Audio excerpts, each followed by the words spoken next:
Et au bout de 3 heures, on s'aperçoit qu'en fait, il y avait des pentests qui étaient diligentés par le RSSI de l'époque, mais qui avaient très peu de compétences techniques, qui n'avaient pas compris ce qu'il avait demandé, et qui avaient donc fourni des PC, des accès VPN et des accès admin à des pentesters.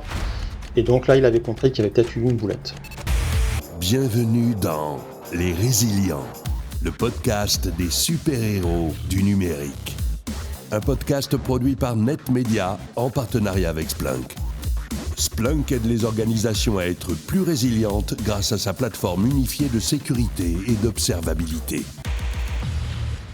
Bonjour à tous et bienvenue dans ce podcast. Avec notre invité dans un instant, nous parlerons de résilience chez les assureurs, de management agile avec une équipe réduite, ainsi que des dangers et opportunités de l'IA générative. Mais avant, voici un récit prospectif sur les conséquences des crises climatiques pour le secteur de l'assurance. 2023. Inondations, sécheresses, les crises climatiques explosent en France. Les assureurs du pays déboursent des milliards d'euros en indemnisation. 6,5 pour être précis. Déjà ébranlé par le Covid-19, le secteur tout entier est en crise. Va-t-on vers la fin inéluctable d'un modèle ? Alors testons-le. On vous emmène en 2027. Avec ces épisodes climatiques qui se multiplient, les marchés financiers finissent par perdre confiance.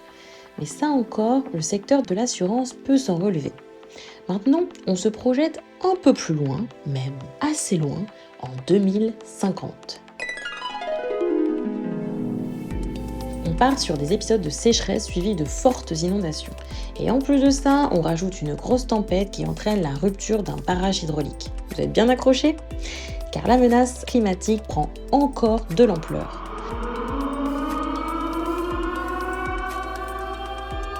Toutes les régions ne sont pas logées à la même enseigne. Du nord au sud, de l'est en ouest, nous ne sommes pas tous égaux devant le nombre de sécheresses, de submersions ou encore d'inondations. Ce qu'on craint alors, c'est l'inassurabilité. What ? Derrière ce mot pas facile à prononcer, ça signifie l'impossibilité pour un assureur d'assurer un endroit jugé trop à risque. Et le pendant, c'est l'impossibilité pour un particulier, pour une entreprise ou même une mairie de s'assurer à cause des surprimes. Les scénarios d'anticipation qu'on vient d'évoquer, ce sont en fait ceux de l'ACPR, pour Autorité de contrôle prudentiel et de résolution. Cela s'appelle un stress test climatique. On réunit la plupart des assureurs et des banques du pays pour plancher sur des scénarios bien réels.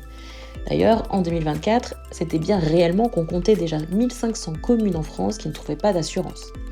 Alors pour le secteur, devenir résilient, c'est bien de se préparer à ces scénarios et de s'adapter ensemble. Et qui sait, d'inventer de nouveaux modèles peut-être. En fait, ça avait été tenté aux États-Unis qui avaient lancé la California Fair Plan, aussi appelée assurance de la dernière chance. En gros, la Californie offre une assurance incendie pour les habitations et les entreprises à haut risque, qui ne trouvent pas d'assurance. Janvier 2025. On est toujours en Californie, à Los Angeles, ville du cinéma. Pourtant, aucun film ne résiste à l'assaut des flammes, celles des méga-feux. Ils ne sont pas rares dans cette région, et dans cette saison, ah ça oui. De nombreuses personnes avaient souscrit à cette fameuse assurance de la dernière chance. Mais à l'heure où je vous parle, avec plus de 4000 procédures d'indemnisation déjà lancées, faudra-t-il de nouveau s'adapter ? Cette prospective climatique était assurée par Audrey Williard, Senior Content Marketing Manager chez Splunk. Audrey est à mes côtés pour la nouvelle rencontre de ce podcast avec Claude Carvalho, directeur des systèmes d'information et de la transformation de Gallian SMA BTP, assureur des professionnels de l'immobilier. Bonjour Claude Carvalho. Bonjour Bertrand, bonjour Audrey. Pour commencer, quelles leçons vous inspirent ces incendies de Los Angeles il y a quelques semaines et le concept d'inassurabilité ? Alors, ces événements climatiques, ils ont toujours existé. C'est vrai qu'aujourd'hui, on constate une intensification dans la fréquence et les impacts. Les incendies de Los Angeles, aujourd'hui, sont un parfait exemple. Moi, ce que je retiens dans tout cela, c'est quand même une lueur d'espoir, un élément positif. Il y a eu un événement dans tout ça, en tout cas qui a été mis en avant avec la maison d'un architecte, donc Michael Kovac, qui a réussi à concevoir une maison qui a résisté à ces flammes.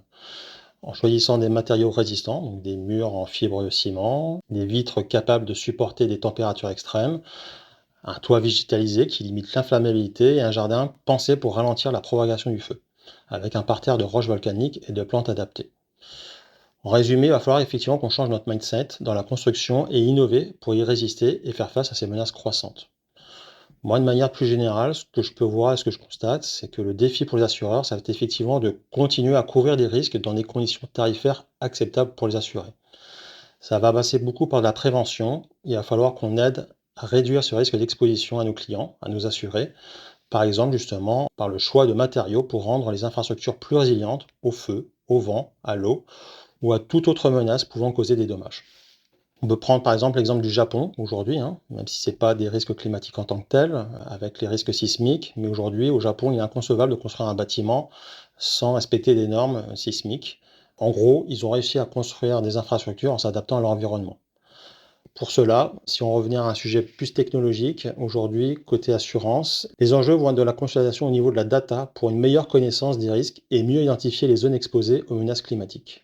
Alors, le thème de ce podcast, c'est la résilience. Qu'est-ce qu'elle signifie pour vous exactement? La résilience, c'est le concept d'antifragilité développé par Nassim Taleb dans son livre Antifragile, les bienfaits du désordre.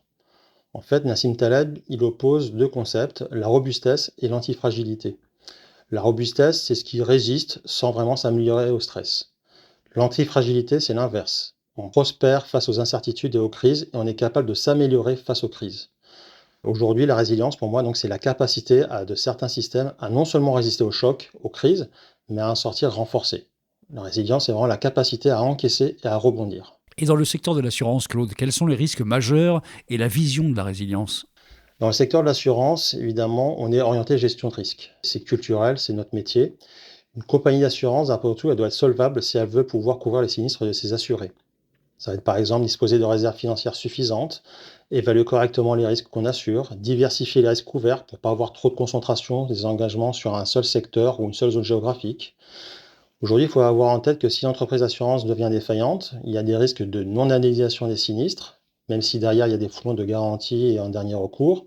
Mais je pense que dans des cas extrêmes, il peut y avoir des chocs de confiance, des risques systémiques et une instabilité sur le marché. Et donc, pour toutes ces raisons-là, aujourd'hui, l'assurance est un secteur régulé, donc notamment, comme on l'avait évoqué tout à l'heure en préambule, par la CPR, qui va s'assurer que toutes les entreprises au niveau assurance française soient résilientes, même au niveau informatique. Si je rentre un peu plus dans la partie technique, justement au niveau informatique, évidemment, donc on va s'assurer, comme d'autres entreprises, de faire face aux risques cyber, puisqu'aujourd'hui on note une augmentation de ce risque. Donc ça va passer notamment par la mise en place de SIEM, de SOC, de tests d'intrusion, de tout ce qui est patching pour limiter l'obsolescence. Mais ça va un peu plus loin, ça va aussi sur le maintien en conditions opérationnelles. Donc on est dans des logiques de supervision, de monitoring pour détecter les anomalies avant qu'elles deviennent critiques. Ça va être la mise en place de redondance au niveau de l'hébergement, du réseau, la gestion de sauvegarde pour garantir une récupération rapide des données en cas de problème, et également tout ce qui est plan de continuité et plan de reprise pour anticiper des scénarios de crise et assurer une reprise rapide des opérations. Vous avez évoqué la gestion de crise. À propos de celle du Covid, est-ce que vous l'aviez anticipée et qu'est-ce qu'elle vous a appris ? Alors, je ne l'avais pas anticipé. Je venais d'arriver dans une entreprise qui était culturellement pas prête au télétravail. Il a fallu du coup reprioriser tous nos projets en ce sens-là. Commande de PC portable, activation de licence Teams. On était en pleine migration de messagerie et du coup, on a dû revoir un peu nos plans là-dessus. Également tout ce qui était plateforme téléphonique, puisque nos collaborateurs du jour au lendemain ne pouvaient plus répondre au téléphone et l'entreprise donc avait un grand centre d'appel et faire donc des nouveaux projets, notamment de migration vers du softphone. Moi, ce que j'ai appris, c'est que en réalité, on a beaucoup d'illusions de contrôle grâce à des process, des plans rédigés, des audits, des tests, des feuilles Excel, peu importe. Mais quand la crise est là, nous sommes en situation de stress.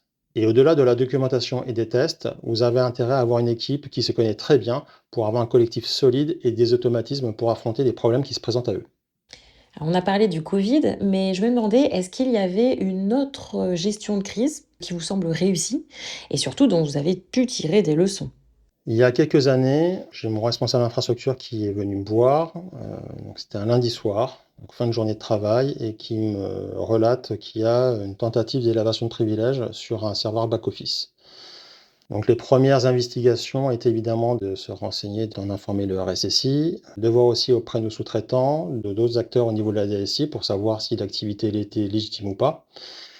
Et en faisant le tour, donc on s'est aperçu que l'action n'était pas connue et que personne ne savait d'où ça venait.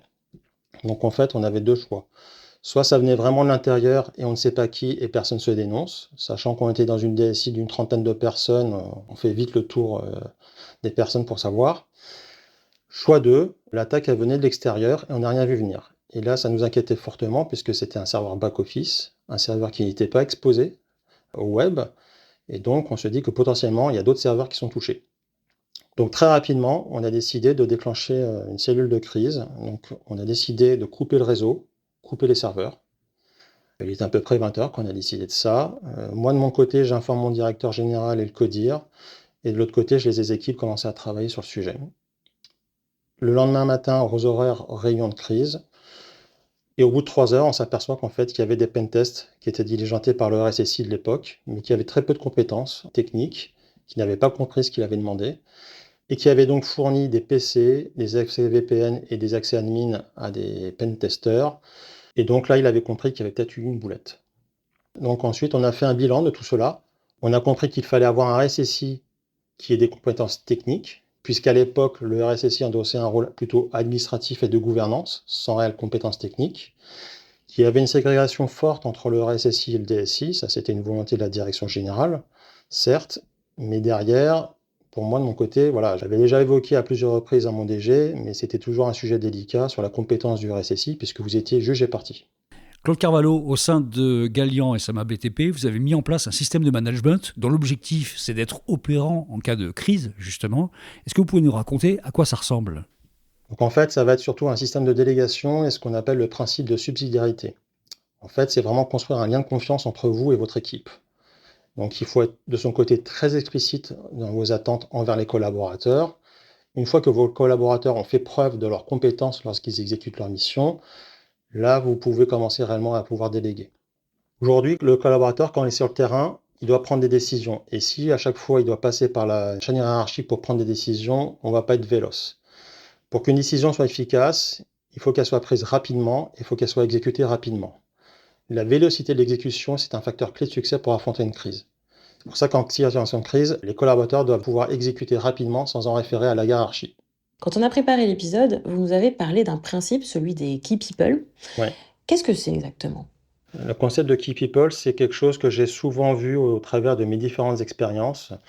En gros, ce sont des personnes qui emmagasinent beaucoup de connaissances, qui sont souvent du coup non documentées, avec une organisation qui maintient ce système de « je vais toujours voir la même personne ». Et au fil des années, ce qui se passe, c'est que quand cette personne n'est pas là, ça pose des difficultés. Donc ça peut poser des difficultés au niveau des équipes de dev, au niveau des équipes infra, en fonction des sujets. Et soit on empêche les personnes de partir en vacances, soit on fait avec, ou alors on reporte des sujets ou des projets quand elles ne sont pas là. Donc évidemment, ce n'est pas quelque chose de viable, et ça pose d'autres sujets de résilience en termes d'organisation. Et donc ça rejoint l'idée qu'il faut toujours développer un collectif, et quand on s'adresse à une équipe et pas à une personne. Et donc ça, c'est souvent le cas dans les petites structures, on voit souvent des key people, et donc c'est vraiment quelque chose de culturel sur lequel je lutte pour justement développer du collectif. À propos de petites structures, Galian, c'est une sorte de PME au sein d'un grand groupe, SMA BTP. Qu'est-ce que ça induit d'avoir une équipe DSI de 30 personnes seulement face aux enjeux majeurs de votre secteur qui sont nombreux et dans le cadre de la nouvelle réglementation DORA ? Alors, concernant DORA, on n'a pas attendu DORA pour être résilient. Donc aujourd'hui, c'est pas ça qui nous inquiète. Il a fallu plutôt être dans une logique de documentation. Et donc beaucoup documenter, formaliser ce qu'on a fait en termes de résilience. Ce qu'il faut savoir, c'est que de toute façon, que vous soyez une grande compagnie d'assurance ou une petite compagnie d'assurance, vous avez les mêmes obligations réglementaires. La différence, c'est effectivement comment vous allez adresser le problème. Donc aujourd'hui, quand on est une petite structure comme Galian et SMA BTP, on a adressé le problématique DORA sous un certain angle. Et quand vous vous adressez à SMA BTP, effectivement, eux ont plus de moyens humains, ils l'ont adressé sous une autre forme. Nous, on passe beaucoup par la sous-traitance. Aujourd'hui, avec effectivement le rapprochement avec SMA BTP, on rentre dans une logique où effectivement on est en train de changer un peu de paradigme et de voir effectivement des effets d'aubaine, des effets de mutualisation pour bénéficier plutôt des compétences du groupe plutôt que de faire appel à la sous-traitance. Parlons un petit peu d'IA, Claude. Aujourd'hui, l'IA, c'est un accélérateur de risque en termes de sécurité, ça n'a échappé à personne, notamment avec la GenAI. Est-ce que l'IA, pour vous, c'est un frein à la résilience ou est-ce que ça peut être un atout ? Bon, c'est les deux. Aujourd'hui, c'est quand même une technologie qui a connu un gros essor depuis 2-3 ans. Évidemment, donc c'est un accélérateur pour les hackers pour faciliter la construction de cyberattaques. Ça, c'est un fait. Mais à côté, il y a aussi d'autres sujets beaucoup moins visibles, puisqu'on oublie souvent, mais derrière l'IA, il y a des sujets de data, hein. Les modèles d'apprentissage ont besoin de data, et donc il y a un besoin réellement de sécuriser, de protéger les données. Ça, c'est un fait. Et aujourd'hui, même si on voit effectivement beaucoup de startups travailler sur les sujets, donc chez Galian, SMA BTP, on a eu un sujet comme ça, où on travaille avec une startup qu'il a fallu accompagner, en tout cas l'année dernière, pour grandir sur la partie sécurité, parce qu'elle n'avait pas forcément conscience de tous ces enjeux-là. On parle effectivement de résilience, mais également de sécurité. Et on l'a vu récemment avec DeepSeek, un sujet qui a fait beaucoup parler. Il y a eu des gros sujets de fuite de données chez les Chinois, et ça met en exergue vraiment quelque chose qu'il faut sécuriser. On va poser la question rituelle de ce podcast. Si vous aviez un super pouvoir, lequel serait-il et pourquoi? Si je devais avoir un super pouvoir, ce serait le pouvoir de la régénérescence, de pouvoir facilement réparer ce qui se casse et de pouvoir le réparer en mieux. Et pour un prochain épisode, est-ce qu'il y a, de votre point de vue, une super-héroïne ou un super-héros que vous pourriez nous recommander pour nous parler de résilience et pourquoi? Oui. Bernard Barbier. Bernard Barbier est un ancien RSSI de grands groupes français, et il a également travaillé pour la DGSE, donc il a permis notamment de construire la cyberarmée en France. Donc c'est quelqu'un de très intéressant, qui est capable aussi bien de vous parler de cybersécurité que de résilience, mais qui a aussi une vision géopolitique de la cybersécurité qui est très intéressante. Parce qu'on oublie souvent, derrière les cyberattaques, souvent il y a des pays. Pas tout le temps, mais il y en a souvent. Merci beaucoup Claude Carvalho. Merci. Vous étiez aujourd'hui l'invité des Résilients, le podcast des super-héros du numérique, un podcast produit par Splunk, la plateforme qui renforce la résilience de votre organisation. Comme dans chaque épisode, Audrey Williard a signé le récit d'introduction, ainsi que l'écriture et l'accompagnement éditorial de ce podcast. Merci Audrey donc, et merci à vous pour votre fidélité à ce rendez-vous. Si vous avez raté certains des 11 épisodes précédents, vous les trouverez facilement sur votre plateforme de podcast préférée. Et d'ailleurs, profitez-en pour vous abonner et nous mettre des étoiles. À bientôt pour de nouvelles histoires de résilience. Retrouvez l'ensemble des épisodes de Les Résilients sur toutes vos plateformes de podcast préférées. Et pour plus d'histoires d'organisations résilientes, rendez-vous sur le site de Splunk, SPLUNK. À bientôt.